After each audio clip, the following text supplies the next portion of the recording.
naman natin sa Kristi. Nahanap ko lang po sa Panginoon.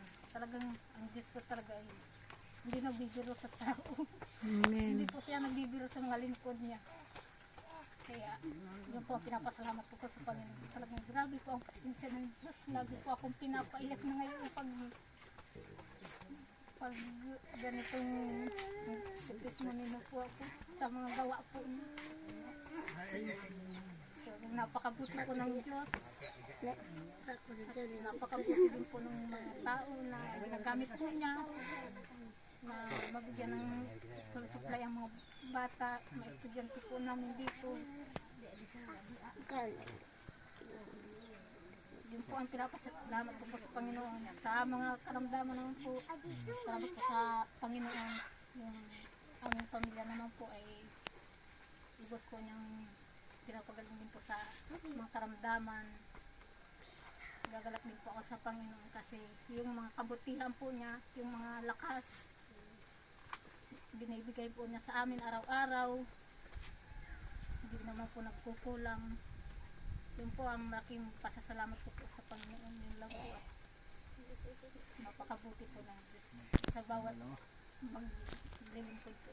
Dahil po dun sa pag-aho ko po ng mapatong, nagdayo po kami ng pagkakabudong. Nagbaba lang po kami dun sa baba po sa Pulong Kawayan po, tawagin nila. Doon lang po ako nagkakabot po kami. Tanghali po nun. Sige po yung rangka ko po dun sa aparan ay di matigas-tigas po yung nirarangka dahil apad-apad po yun. Nakadikit po dun yung mga matitigas na lupa. Yun po nirarangka ko. Tapos po, bumalik po ako dun sa laig, sa pakailog at wala po akong makuha dito. Nakakuha naman po ako, maliit lang, kaya lang po, madalang, kaya pumunta po ako dun sa kanila. Tapos po, nag-ano po ako nung buhangin bagat po, yung po mga bato, inaalis ko po yun. Tapos po, papalahin ko po yung mga buhangin at yun po yung papatirikin ko po. Tapos po, para pong naramdaman ko po na, para pong may umaano po sa ganito po, para pong,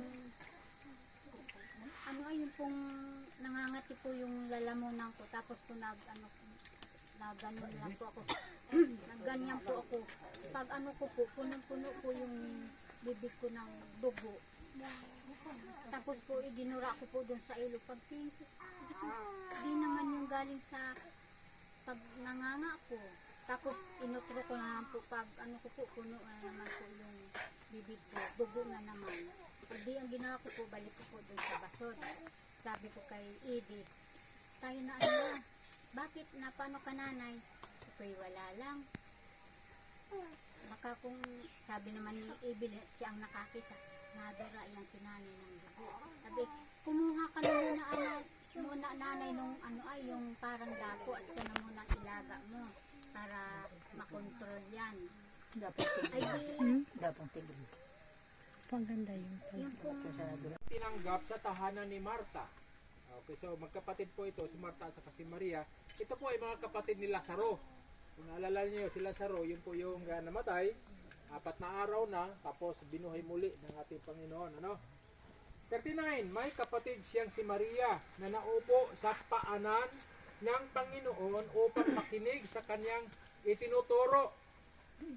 So si Maria, kapatid ni Marta, ay nandoon na upo sa may paanan ng Panginoon, nakikinig sa mga itinuturo, ipinapangaral ng Panginoon. So,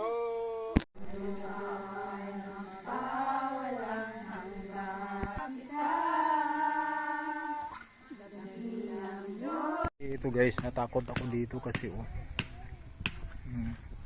ang naging nagpipigil na lang talaga dito ay yung tukod niya.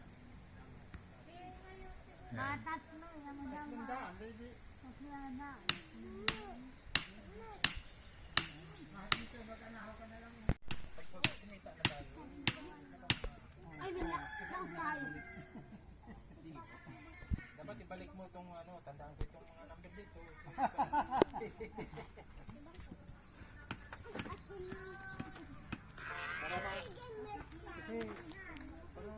Kasi ito natakot ako. Sa gilid na. Magpapatibay lang po dyan yung mga langka. Papatibay talaga dyan, yung tukod. Kahit po tanggalin po yan tukod, matibay po yan. Okay. Minsan mo rin yung pawis tama na po po na. Nanay tatay mo, pag may trabaho ka,